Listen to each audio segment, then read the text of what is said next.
A woman will literally rewrite the entire story of your relationship inside her head.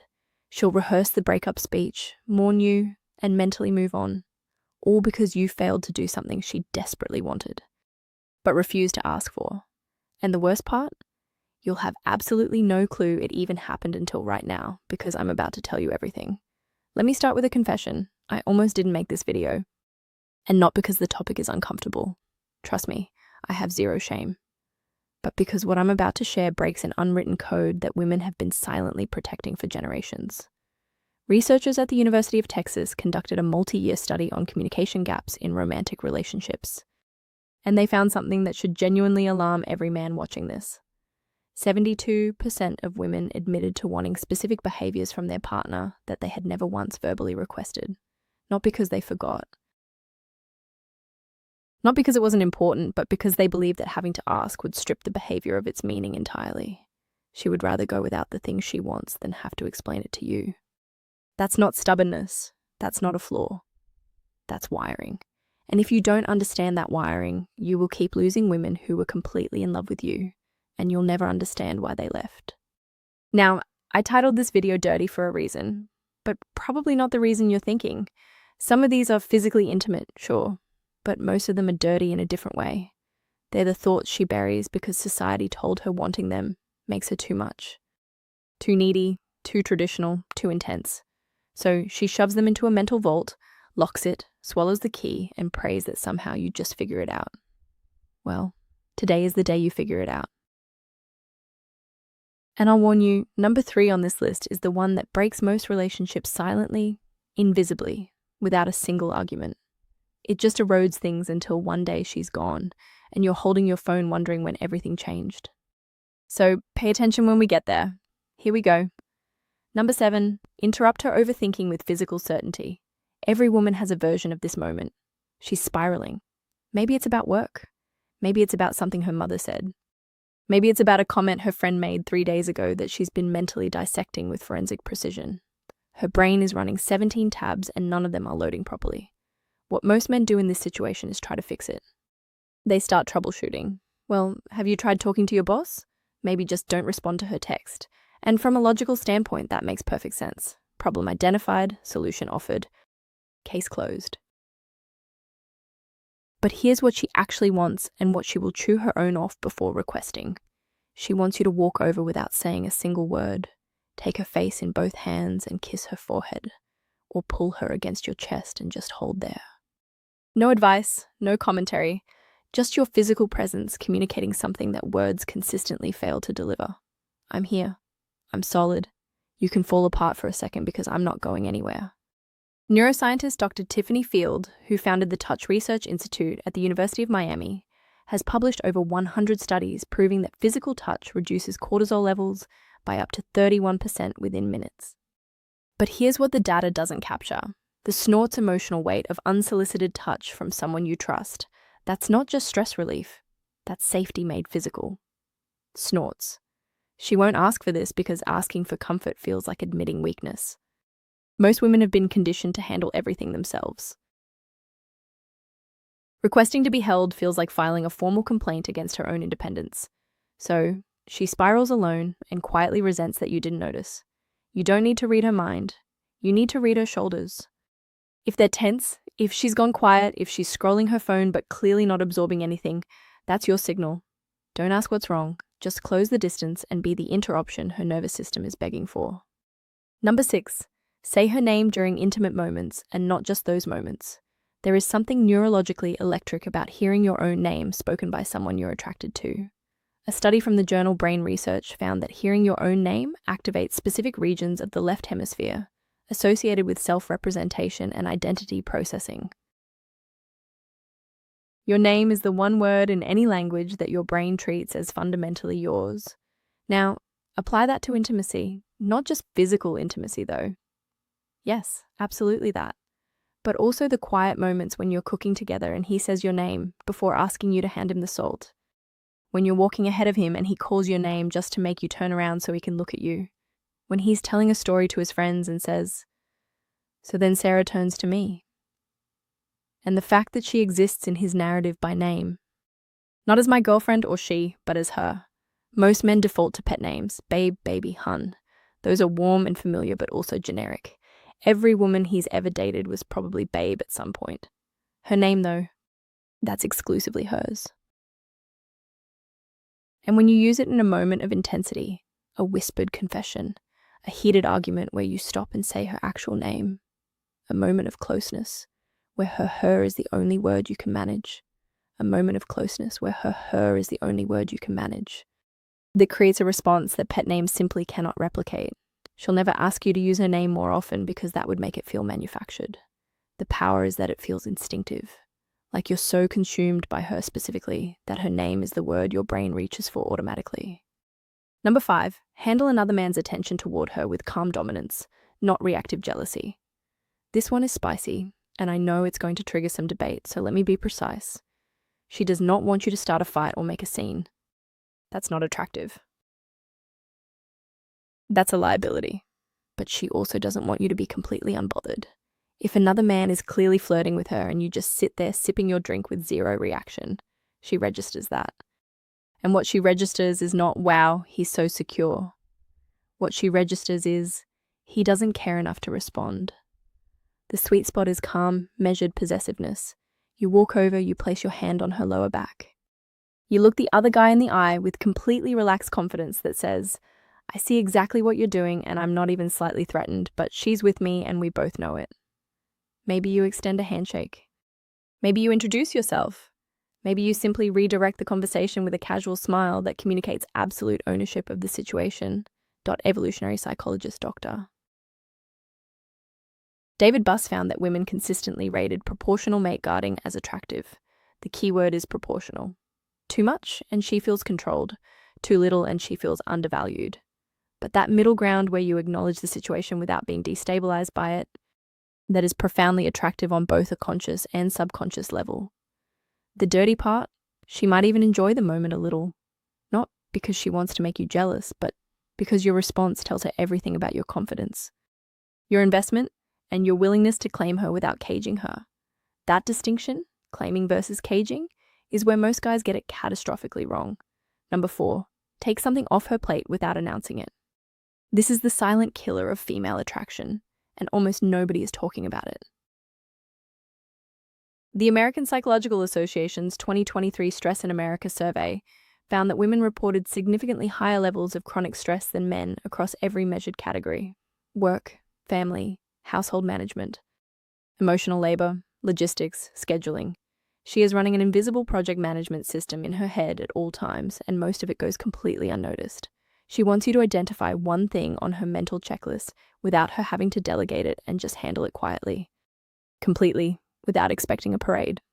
The car needs an oil change. It's done. She mentioned the kitchen faucet is dripping. Fixed by the time she gets home. She's been stressing about groceries. The fridge is stocked. Not because she asked, because you paid attention and acted. Researcher Eve Rodsky calls this cognitive labor in her book, Fair Play.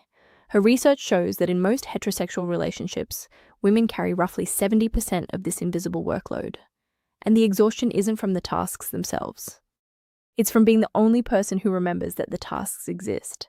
When a man proactively handles something without being told, it creates a wave of relief and attraction that is almost embarrassingly powerful. She feels genuinely cared for, not because the task was hard, because the noticing was rare. She'll never ask you to do this, because asking you to take something off her plate is ironically another thing on her plate. The moment she has to identify the task, explain it, and follow up on whether you did it, she's done more work than if.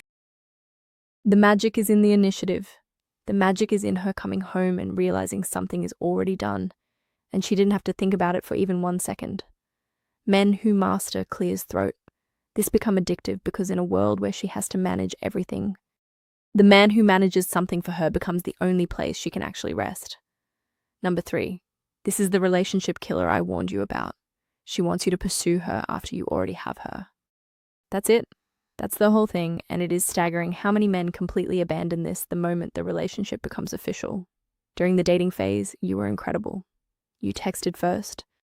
You planned dates. You complimented her without being prompted. Every interaction felt like you were actively choosing her.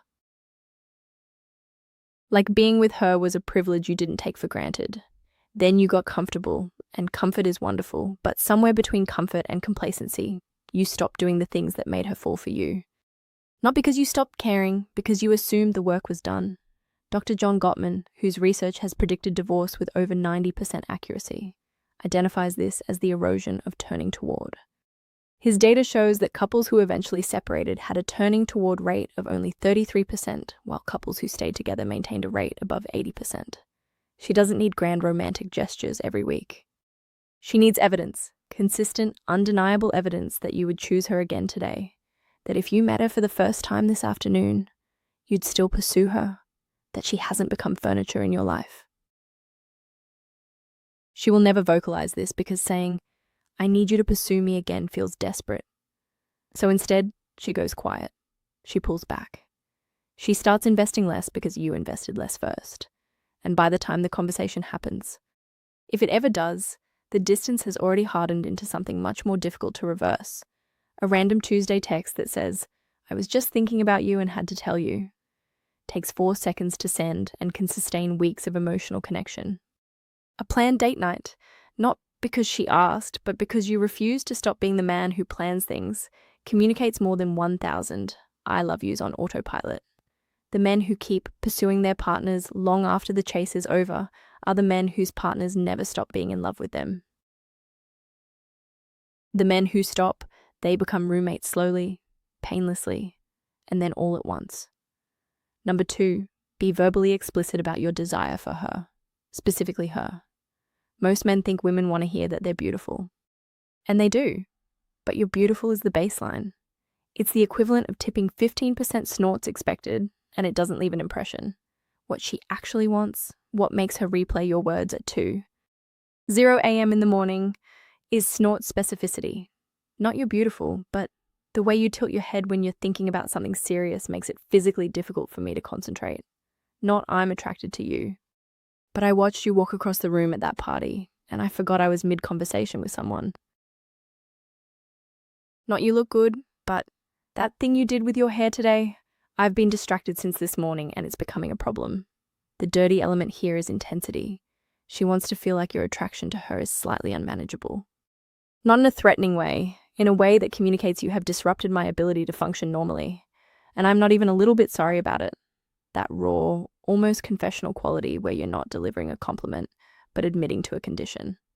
That's what makes women feel genuinely desired.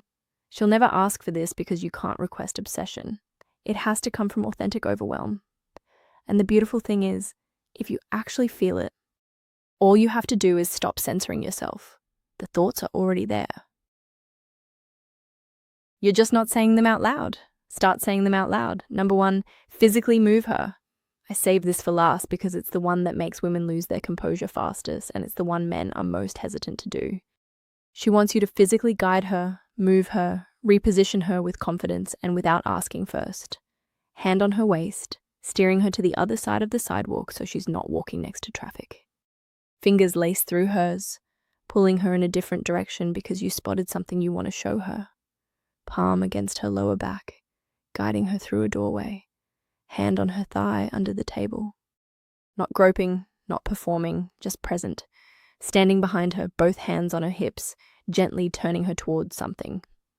A study published in Evolutionary Behavioral Sciences found that women rated physical assertiveness, defined as confident, not aggressive physical guidance, as one of the top 5 indicators of a desirable partner. This behavior activated associations with protection, decisiveness, and physical confidence simultaneously. The psychology behind this is primal. Physical movement communicates that you're present in your body, comfortable in your strength, and confident enough to occupy space and to include her in that space. The reason this is number 1 is because it operates entirely outside of language. You can't fake this with words. You can't text it. It only exists in real time, in the electricity of physical proximity, and the confidence to close that distance without hesitation. She will never say, "I wish you would just grab me and move me where you want me." But every time your hand finds her waist and redirects her,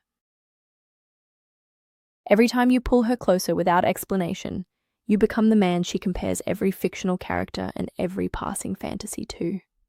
And none of them win because they're not real. and you're standing right there with your hand on her back, proving that reality is better. So now you have them. 7 things women have been silently wishing for and stubbornly refusing to verbalize since the beginning of recorded romantic history. The fact that you watched this entire video tells me you're not the kind of man who assumes he already knows everything.